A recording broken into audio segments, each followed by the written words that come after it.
Comedy की तो इतनी मिर्ची क्यों लगी? क्योंकि मेरा एक कन्विक्शन है कि क्रिटिसिज्म ये डेमोक्रेसी की आत्मा है। झूठा हूँ मैं, कातिल भी हूँ, सब घोटालों में शामिल भी हूँ। एमपी चुराना, वॉइसेस दबाना, एमपी चुराना, वॉइसेस दबाना, बस यही मेरा कसूर। नमस्कार, আমি মধুরিমা ভৌমিক আর আপনারা দেখছেন দৈনিক সংবাদ লাইভ। আজকের বিষয়ে আবার শাসকের রোষে কুণাল কামরা, কিন্তু কেন এই মুহূর্তে জাতীয় রাজনীতি উত্তাল কুণালের কমেডিতে? সামান্য কৌতুকেও জ্বালা ধরছে শাসকের, অথচ কয়েকদিন আগেই প্রধানমন্ত্রী নরেন্দ্র মোদী এই বলে মন্তব্য করেছিলেন যে আলোচনা মত বিনিময় হলো গণতন্ত্রের আত্মা। এই বক্তব্যের পাশে কুণাল কামরার সঙ্গে যা যা ঘটনা ঘটে চলেছে, মারধর, দেশ থেকে তাড়িয়ে দেওয়ার হুমকি, প্রদর্শন চলছে, তাতে এটা পরিষ্কার মহারাষ্ট্রের শিব সৈনিকদের কর্ণকুহরে প্রধানমন্ত্রী কথিত ওই মন্তব্য পৌঁছয়নি। ঘোষিতভাবে তিনি মোদী বিরোধী, মোটাসোটা চেহারা, মাথায় চুল প্রায় না থাকার মতো, তবে মুখ জোড়া, কাঁচা পাকা দাড়ি। তিনি কুণাল কামরা। টিভিতে যার কমেডি শো দেখতে পছন্দ করেন তারা কপিল শর্মার সঙ্গে কুণালকে এক আসনে বসান। সেই কুণাল ফের শাসকের রোষে, কখনো বিদ্রুপাত্মক সুরে গান গেয়ে, কখনো ব্যঙ্গ করে মানুষকে আনন্দ দেওয়াটাই তার পেশা। আসুন দেখে নিই সম্প্রতি বিতর্কের ঝড় তোলা কমেডিয়ান कुणाल कामरार कौतुकाभिनয়ের একটি মুহূর্ত। जो इन्होंने महाराष्ट्र की इलेक्शन से किया है ना भाई साहब, बोलना पड़ेगा। यहाँ पे इन्होंने पहले क्या किया, शिवसेना बीजेपी से बाहर आ गई, फिर शिवसेना से बाहर आ गई, एनसीपी से बाहर आ गई, एक वोटर को 9 बटन दे दिए, सब कंफ्यूज हो गए। चालू एक जन ने किया था, वो मुंबई में एक बहुत बढ़िया डिस्ट्रिक्ट है थाने, वहां से आते हैं। थाने की रिक्शा, चेहरे पे दाढ़ी, आंखों में चश्मा, हाय। थाने की रिक्शा, चेहरे पे दाढ़ी, आंखों में चश्मा, हाय। एक झलक दिखलाए, कभी गुवाहाटी में छुप जाए। मेरी नजर से तुम देखो, गद्दार नजर वो आए। थाने की रिक्शा, चेहरे पे दाढ़ी, आंखों पे चश्मा, हाय। मंत्री नहीं वो दल बदलू है, और कहा क्या जाए। जिस थाली में खाए उसमें ही वो छेद कर जाए। मंत्रालय से ज्यादा फडणवीस की गोदी में मिल जाए। तीर कमान मिला है इसको, बाप मेरा ये चाहे। थाने की रिक्शा, चेहरे पे दाढ़ी, आंखों पे चश्मा, हाय। सोचो ना, मतलब ये पॉलिटिक्स है इनकी। परिवारवाद खत्म करना था, किसी का बाप चुरा लिया। क्या रिप्लाई होगा भाई? मैं मिलूं कल तेंदुलकर के बेटे को, बोलूं कि आजा भाई लंच पे मिलते हैं, आधा घंटा तेंदुलकर की तारीफ करूं और बोलूं कि देख आज से पर वो मेरा बाप है, तू ढूंढ ले कोई ऑन द वे। কুণালের অপরাধ, মুম্বাইয়ের খারের একটি হোটেলে অনুষ্ঠিত স্ট্যান্ড আপ কমেডি শোতে মহারাষ্ট্রের উপমুখ্যমন্ত্রী একনাথ শিন্ডেকে ব্যঙ্গ করেছিলেন তিনি। তার জেরে রবিবার ওই হোটেলের অফিসে ভাঙচুর চালালেন শিন্ডের অনুগামী শিবসেনা সমর্থকেরা। উদ্ধব ঠাকরের দল ভাঙিয়ে বিজেপির আশীর্বাদ এবং বিপুল অর্থের জেরে মুখ্যমন্ত্রীর কুর্সি দখল করেছিলেন শিন্ডে। অভিযোগ সেই দিকেই ইঙ্গিত করে হিন্দি সিনেমার একটি গানকে সামান্য পাল্টে শিন্ডেকে বিশ্বাসঘাতক বলে কটাক্ষ করেন কুণাল। শিন্ডের সমর্থকেরা কুণালের বিরুদ্ধে অভিযোগ জানাতে স্থানীয় থানাতেও পৌঁছান। এর আগে আরেক স্ট্যান্ড আপ কৌতুক শিল্পী রণদীপ ইলাহাবাদিয়া এভাবেই শাসকের রোষানলে পড়েছিলেন। কুণাল কৌতুকের মোড়কে বরাবরই শাসকের দিকে নানান প্রশ্ন ছুড়ে দেন। দর্শক তার সেই সব প্রশ্নেই মজা পান। আপনাদের অনেকেই শ্যাম রঙ্গিলা নামে এক কৌতুক শিল্পীকে দেখেছেন, চেনেন। মধ্য 30-এর ওই যুবক প্রধানমন্ত্রী নরেন্দ্র মোদীর কণ্ঠস্বর এবং কথা বলার শৈলী নকল করে দর্শকদের আনন্দ দেন। শুধু মোদী কেন, একবার তো কংগ্রেস নেতা রাহুল গান্ধীর বাগধারা নকল করে সোশ্যাল মিডিয়ায় বেমালুম তারিখ কুড়িয়েছেন শ্যাম। রাহুল শ্যামের বিরুদ্ধে কখনো অভিযোগ জানাননি, বরং এই নিয়ে সাংবাদিকেরা প্রশ্ন করলে মুচকি হেসে রাহুল বলেছিলেন, আমি ওর কমেডি শো শুনেছি, গুণী শিল্পী। কিন্তু বিজেপি সেই সহিষ্ণুতা দেখায়নি। বেচারা শ্যাম রঙ্গিলা মঞ্চে আর অনুষ্ঠানের সুযোগই পান না। শ্যামের মতোই পদ্ম শিবিরের বিরুদ্ধে মতামত দিয়ে আগেও বহুবার কটাক্ষের শিকার হয়েছেন কুণাল কামরা। তবে এবার শিবসেনার বিরুদ্ধে মন্তব্য করে পড়েছেন বিজয় বিপাকে। সম্প্রতি নয়া ভারত শিরোনামের একটি অনুষ্ঠানে সমসাময়িক রাজনীতি নিয়ে বিস্তারিত আলোচনা করেছিলেন। সকলেই জানেন বালাসাহেব ঠাকরের হাতে গড়া দল শিবসেনা মারাঠা অস্মিতা এবং হিন্দুত্বের মিশেলে ৮এর দশকে দল তৈরি করেছিলেন ঠাকরে। ঠাকরে মুম্বাইকে একটা সময় পর্যন্ত কিভাবে শাসন করতেন তা নিয়ে অমিতাভ বচ্চন অভিনীত সরকার নামে বলিউডে দুটি ছবিও তৈরি হয় পরবর্তী সময়। পরে ঠাকরে প্রয়াত হলে দলের ব্যাটন হাতে নেন তার পুত্র উদ্ধব ঠাকরে। আবার অন্যদিকে উদ্ধবের খুড়তুতো ভাই রাজ ঠাকরে শিবসেনা থেকে বেরিয়ে গিয়ে মহারাষ্ট্র নবনির্মাণ সেনা নামে পাল্টা একটি দল তৈরি করেন। এই যে বিজেপির নেতৃত্বাধীন জোট এনডিএ, সেই জোটের সবচেয়ে পুরনো শরিক ছিল শিবসেনা। তার কিছুদিন পরেই তাতে যুক্ত হয় পাঞ্জাবের আকালি দল।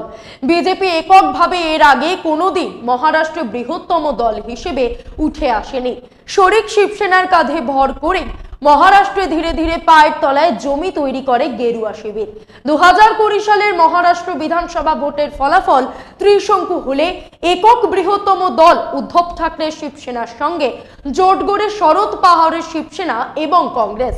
সেই দল অবশ্য পুরো 5 বছর ক্ষমতায় থাকতে পারেনি। 3 বছরের মাথায় মহারাষ্ট্রের ঠানে এলাকার প্রবল প্রতাপশালী নেতা একনাথ শিন্ডে শিবসেনা ছেড়ে বেরিয়ে আসেন। সঙ্গে নিয়ে বেরোন এক গুচ্ছ বিধায়ক। বিজেপি এমন সুযোগ লুফে নেয়। বিদ্রোহী বিধায়কদের লোকচক্ষুর আড়ালে নিয়ে আসা হয় আসামের একটি 5 তারা হোটেলে। পরে একনাথ শিন্ডের নেতৃত্বাধীন জোটকে বাইরে থেকে বিজেপি সমর্থন করলে উদ্ধবের সরকার পড়ে যায়। কে আসল শিবসেনা, উদ্ধব না একনাথ, তা নিয়ে সুপ্রিম কোর্ট পর্যন্ত মামলাও গড়ায়। সে যাই হোক, গত নভেম্বরের মহারাষ্ট্র বিধানসভার ভোটে একক বৃহত্তম দল হিসেবে উঠে আসে বিজেপি। মুখ্যমন্ত্রী হন বিজেপির দেবেন্দ্র ফডনবিস, উপমুখ্যমন্ত্রী হন একনাথ। রাজনীতিতে দল বদল বা আয়ারাম গয়ারাম নেতা নেত্রীদের অভাব নেই, কিন্তু একনাথ যেভাবে শিবসেনা ভেঙে বিজেপির সঙ্গে হাত মিলিয়ে উদ্ধবকে ক্ষমতাচ্যুত করেছিলেন, দল বদলের তেমন নির্লজ্জ দৃষ্টান্ত সম্ভবত এই দেশে আর নেই। তো সেই দল ভেঙে বিজেপির সঙ্গে জোট বাঁধার জন্য শিন্ডেকে কটাক্ষ করেন এবং কমেডি শোতে তাকে ব্যঙ্গাত্মক সুরে গদ্দার বলে আখ্যা দেন কুণাল। পরে তিনি নিজেই ওই অনুষ্ঠানটি শেয়ার করেন তার একটি ক্লিপে, যেখানে তাকে দিল তো পাগল হ্যায় গানটি গাইতে দেখা যায়, যেখানে তিনি ঠানের একজন নেতা উল্লেখ করে শিন্ডের শারীরিক চেহারা এবং মুখ্যমন্ত্রী দেবেন্দ্র ফডনবিসের সঙ্গে তার সমীকরণ সম্পর্কে বেশ কিছু মন্তব্যও করেন। তবে ক্লিপটিতে স্পষ্টভাবে শিন্ডের নাম উল্লেখ করেননি কৌতুকাভিনেতা। এখান থেকে সমস্যার সূত্রপাত। এই মন্তব্যের জেরে শিবসেনার অন্দরমহল নিমেষে ক্ষোভে ফুঁসে ওঠে। একনাথ শিন্ডে কেবল বর্তমান উপমুখ্যমন্ত্রী নন, তিনি মহারাষ্ট্রের পূর্বতন মুখ্যমন্ত্রীও বটেন। ফলে এখানেও একনাথকে নিয়ে মস্করা অসহিষ্ণু শিব সৈনিকেরা মেনে নিতে পারেননি। ইতিমধ্যে দেশের অন্যতম জনপ্রিয় কমেডিয়ান কুণালকে পিটিয়ে মারার হুমকি দেওয়া হয়েছে। পুলিশ তার বিরুদ্ধে গ্রেফতারের অভিযোগও দায়ের করেছে। একনাথ শিন্ডেকে কুণাল অপমান করার ষড়যন্ত্র করেছেন, এমনটাই দাবি করেছে শিবসেনা। তবে এই গোটা বিষয়টিতে পাল্টা ক্ষোভ জানিয়েছেন কুণালের অনুরাগীরা। হোটেলে ভাঙচুরের ঘটনায় পরে পাল্টা প্রতিক্রিয়া জানিয়েছেন কুণালও। সমাজ মাধ্যমে একটি ছবি ভাগ করে নিয়েছেন তিনি। ছবিতে দেখা যাচ্ছে কুণালের হাতে ভারতের সংবিধান। তার সঙ্গে কুণাল লিখেছেন, সামনে শুধু এই একটাই পথ। ভারতের সংবিধানের ছবি ভাগ করে নিতেই কুণালের অনুরাগীরা প্রশ্ন তুলেছেন, ভারতবর্ষে বাক স্বাধীনতার কি আর কোনো জায়গা অবশিষ্ট নেই? কুণালের এক অনুরাগী এই প্রসঙ্গে লিখেছেন, একটা কারণ দর্শান আমাদের, কেন একজন শিক্ষিত মানুষ এই দেশে থাকতে চাইবে? কুণালের অনুষ্ঠান যেখানে হয়েছিল সেখানে প্রথমে ওরা ভাঙচুর চালালো, তারপরে থানায় গিয়ে শিল্পীর বিরুদ্ধেই অভিযোগ দায়ের করেছে। গত 11 বছরে কি এমন নতুন ভারতে তৈরি হয়েছে যেখানে নির্যাতিতের বিরুদ্ধে অপরাধীরা অভিযোগ দায়ের করেন? কুণালের বিরুদ্ধে থানায় অভিযোগটি দায়ের করেছেন শিবসেনা নেতা রাহুল কানাল। তার অভিযোগ, কুণাল কামরার এই অনুষ্ঠান পূর্ব পরিকল্পিত অপরাধমূলক ষড়যন্ত্র, শিন্ডের সুনাম, ভাবমূর্তি এবং সদিচ্ছা নষ্ট করার জন্য একটি প্রচার, জনসাধারণের অনুভূতিতে আঘাত করে এমন বক্তব্য করা, অশ্লীল শব্দ উচ্চারণ করা এবং একনাথ শিন্ডেকে লক্ষ্য করে মানহানিকর ইঙ্গিত এবং ইঙ্গিতপূর্ণ মন্তব্য করার জন্য কুণাল কামরার কাজগুলি কেবল আপত্তিকরই নয়, বেআইনিও। এই অভিযোগে আইনি ব্যবস্থা নেওয়ার দাবিও জানিয়েছেন তিনি। এর পাশাপাশি কুণাল ওই বক্তব্য নিয়ে আরো পৃথক একটি অভিযোগ দায়ের করেন শিবসেনা বিধায়ক মুরাজি প্যাটেল। মুরাজির অভিযোগের ভিত্তিতে কুণালের বিরুদ্ধে এফআইআর দায়ের করা হয়েছে। পুলিশ অ্যাকশন কি নেবে তার আগে শিব সৈনিকেরা খাড়ের ওই হোটেলে অ্যাকশন নামেন। তারা ওই হোটেলে ভাঙচুর করেন, এমনটাই অভিযোগ। হোটেলে স্টুডিওয় ভাঙচুর চালানোর অভিযোগে ইতিমধ্যে 12 জনকে গ্রেফতার করেছে পুলিশ। এই প্রসঙ্গে শিবসেনার বর্ষিয়ান নেতা সঞ্জয় নিরুপম আরো এক ধাপে গিয়ে বলেছেন, এবার আমরা রাতে কুণাল কামরাকে পিটিয়ে মারধর করতে পারি। শিবসেনার সাংসদ নরেশ মাস্কে কুণালকে রীতিমতো হুঁশিয়ারি দিয়ে মন্তব্য করেন, সারা দেশে শিবসেনার কর্মীরা তাকে তাড়া করে দেশ ছাড়া করবে। একটি ভিডিও বার্তায় নরেশ মাস্কেকে বলতে শোনা গেছে, কুণাল কামরা আপনাকে ভারত ছেড়ে পালাতে বাধ্য করা হবে। মহারাষ্ট্রের মুখ্যমন্ত্রী দেবেন্দ্র ফডনবিস কুণালকে ক্ষমা চাইতে বলেছেন। তবে অকুতভয় স্বরে কুণালও সোজাসাপটা বলে দিয়েছেন, ক্ষমা চাওয়ার প্রশ্ন নেই। এই বিতর্কে কুণালের পাশে দাঁড়িয়েছেন বালা সাহেব ঠাকরের পুত্র, মহারাষ্ট্রের প্রাক্তন মুখ্যমন্ত্রী তথা বিরোধী ইন্ডিয়া জোটের অন্যতম মুখ উদ্ধব সেনার প্রধান উদ্ধব ঠাকরে। উদ্ধব জানান, কুণাল যথার্থই বলেছেন। তিনি গদ্দারকে গদ্দার বলে মহারাষ্ট্রের সাধারণ মানুষের ভাবনাকে প্রকাশ করেছেন মাত্র। প্রসঙ্গাতরে বলি, পশ্চিমবঙ্গের বর্তমান বিরোধী দলনেতা শুভেন্দু অধিকারীকেও কথার মোড়কে বহুবার গদ্দার বলে সম্বোধন করেছেন মুখ্যমন্ত্রী মমতা বন্দ্যোপাধ্যায়। তৃণমূলের প্রথম শ্রেণীর একাধিক নেতা, বর্তমানে বিজেপি বিধায়ক, বাংলার বিজেপির অন্যতম মুখ শুভেন্দুকে ওই একই বিশেষণে সম্বোধন করেন। তার কারণ হলো শুভেন্দুর রাজনৈতিক উত্থান মমতার ছত্রছায়ায় থেকে। তার বাবা, দাদা, ভাই সকলেই প্রথমে কংগ্রেস, সেখান থেকে তৃণমূল। সেই সূত্রে সাংসদ, বিধায়ক, পৌরপ্রধান, আরো কত কি সরকারি পদ। সেই শুভেন্দু 4 বছর আগে 21 বঙ্গ বিধানসভা নির্বাচনের আগে তৃণমূল ছেড়ে বিজেপিতে যোগ দেন। শুধু সেখানেই শেষ নয়, নন্দীগ্রাম আসনে মমতা বন্দ্যোপাধ্যায়কে তিনি পরাজিত পর্যন্ত করেন। জয়ান্ট কিলার হিসেবেই বিজেপিতে নবাগত হয়েও তিনি বিরোধী দলনেতার পদটি পান। বলার কথা হলো, ওই একই কারণে একনাথ সম্পর্কেও ওই একই বিশেষণ ব্যবহার করেন উদ্ধব ঠাকরে এবং তার অনুগামীরা। আবার ফ্ল্যাশব্যাকে যাওয়া যাক। 2022 সালের জুলাই মাসে উদ্ধবের নেতৃত্বাধীন অবিভক্ত শিবসেনা থেকে অনুগত বিধায়কদের ভাঙিয়ে বিজেপির সঙ্গে শিন্ডের হাত মেলানোর খেলাটা উদ্ধব এবং তার অনুগামীরা এখনো মানতেই পারছেন না। পরিষদীয় শক্তির বিচারে শিন্ডের সেনাকেই আসল শিবসেনার তকমা দেয় নির্বাচন কমিশন। কুণাল রাজনৈতিক পরিস্থিতি নিয়ে কৌতুক করতে গিয়ে শিন্ডের নাম নেননি ঠিকই, তবে গানে গানে একজন রিক্সাওয়ালা বলেছেন, গদ্দার বলে কটাক্ষ করেছেন। তার কটাক্ষ একজনের বাবাকে চুরি করে আরেকজন বড় হয়েছেন। কুণালের পাশে থাকার বার্তা দিয়ে উদ্ধব বলেছেন, কামরার গানে ব্যঙ্গ নেই, পুরোটাই সত্যি। উনি ভুল কিছু করেননি, সাধারণ মানুষের আবেগের কথাই বলেছেন। আমি তো এখনো বলছি ওরা গদ্দার। পাশাপাশি কুণালকে ক্ষমা চাওয়ার পরামর্শ দেওয়ার জন্য মহারাষ্ট্রের বর্তমান মুখ্যমন্ত্রীকে খোঁচা দিয়েছেন তার পূর্বসূরি। উদ্ধব বলেন, কুণালকে ক্ষমা চাইতে না বলে যারা স্টুডিওয় ভাঙচুর চালালেন তাদের শাস্তির দিকটা বরং দেখুক মুখ্যমন্ত্রী। বলে দিন ভাঙচুরের জন্য ক্ষতিপূরণ দিতে হবে। আর কুণাল তো পুলিশকেই বলেই দিয়েছেন ক্ষমা চাওয়ার প্রশ্নই নেই, একমাত্র আদালত নির্দেশ দিলেই তিনি ক্ষমা চাইবেন। কুণালের পাশে দাঁড়িয়ে মুখ খুলেছেন বর্ষিয়ান অভিনেত্রী তথা সমাজবাদী পার্টির সাংসদ জয়া বচ্চন। অমিতাভ জয়ার কিছু প্রশ্ন, কিছু বলার প্রতিক্রিয়ায় যদি এমন কাণ্ড ঘটানো হয় তাহলে বাক স্বাধীনতা কোথায়? ভাঙচুর করা এবং ধর্ষণের মতো অপরাধের ক্ষেত্রে কেন সঠিক পদক্ষেপ করার স্বাধীনতা থাকে না? এই প্রশ্নও তুলেছেন জয়া। কুণাল কামরা তার সেদিনের অনুষ্ঠানে খোঁচা দিয়ে বলেছিলেন, প্রথমে বিজেপি থেকে বেরিয়ে এলো শিবসেনা, তারপর শিবসেনা নিজেদের দল থেকেই বেরিয়ে গেল। শিবসেনা নেতা একনাথ শিন্ডের নাম না করেও জয়া একই সুরে প্রশ্ন তোলেন, একনাথ শিন্ডে যখন নিজেদের আসল দল ছেড়ে বেরিয়ে এসেছিল তখন বালা সাহেব ঠাকরের অপমান হয়নি? কুণালের সঙ্গে গেরুয়া শিবিরের অহিনকুল সম্পর্ক আজকের নতুন নয়।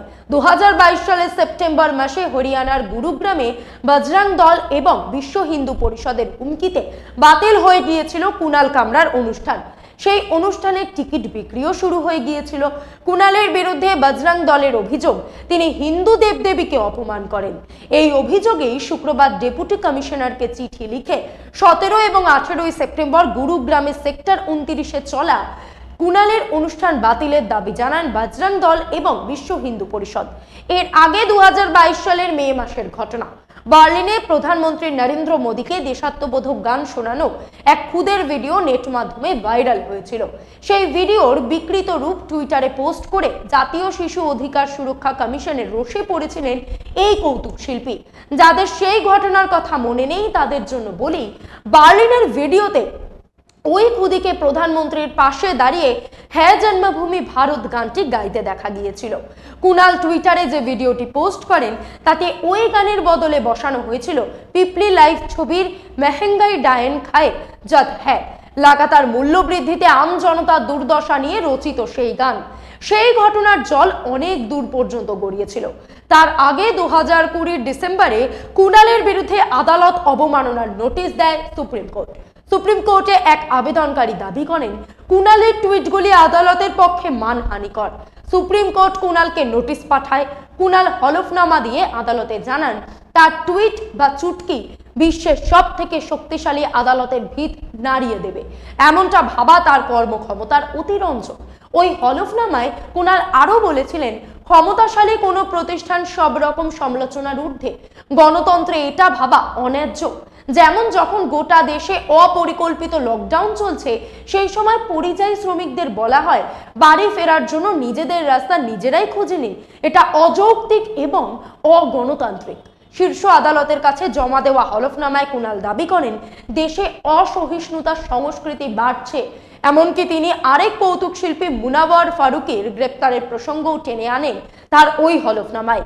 সেখানে তিনি লেখেন, আমার মতো প্রকাশের স্বাধীনতাকে আহত হতে দেখেছি যখন মুনওয়ার ফারুকীকে জেলে ঢোকানো হলো কৌতুকের কারণে, যে কৌতুকের রচয়িতা তিনি নন, এবং স্কুল পড়ুয়াদের জেরা করা হলো দেশদ্রোহিতার অভিযোগে। এমন একটা সময় আদালত মত প্রকাশের স্বাধীনতাকে মৌলিক অধিকার হিসেবে দেখবে বলেই আমার বিশ্বাস।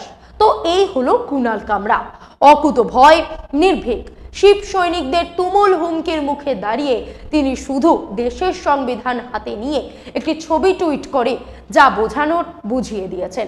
যেন মাইকেলের মেঘনাদ বধ কাব্যে মেঘনাদ কথিত সেই বিখ্যাত উক্তি বলতে চাইছেন, আমি কি ভরাই সখী ভিখারি রাঘবে।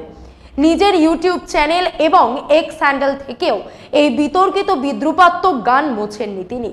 24 লোকসভা নির্বাচনের আগে বেছে বেছে বিরোধী দলের নেতা নেত্রীদের ঘরে সিবিআই ইডির অভিযান নিয়েও বিদ্রুপাত্মক গান বেঁধেছিলেন কুণাল।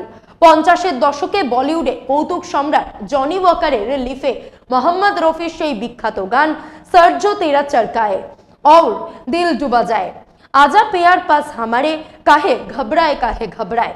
গানটির অনুকরণে কুণাল গেয়েছিলেন সিবিআই जो पीछे लगा जाए या ईडी तुझे सताए आजा प्यार पास हमारे काहे घबराए। কুণালের ওই ব্যঙ্গ গানের সুর গ্রামীণ ভারতেও পৌঁছেছিল। কুণালের আরো একটি কমেডি সং রয়েছে, হাম হোঙ্গে কাময়াব একদিন। গানটির অনুকরণে হাম হোঙ্গে कंगाल एक दिन, मन में तो मन है अंधविश्वास, देश का सत्यानाश ইত্যাদি ইত্যাদি। ওষুধ থেকে মোমবাতি, দামের গুতোয় মিডল ক্লাসের অবস্থা যে আজ কতখানি সঙ্গীন হয়েছে তা ভুক্তভোগীরাই বলবেন। যেই অনুষ্ঠান নিয়ে কুণালের বিরুদ্ধে এত রোষ কৌতূহলী দর্শকদের জন্য জানাই সেই ভিডিওটির নাম নয়া ভারত। ইউটিউবে গেলে দর্শকেরা সেটি দেখতে পারবেন।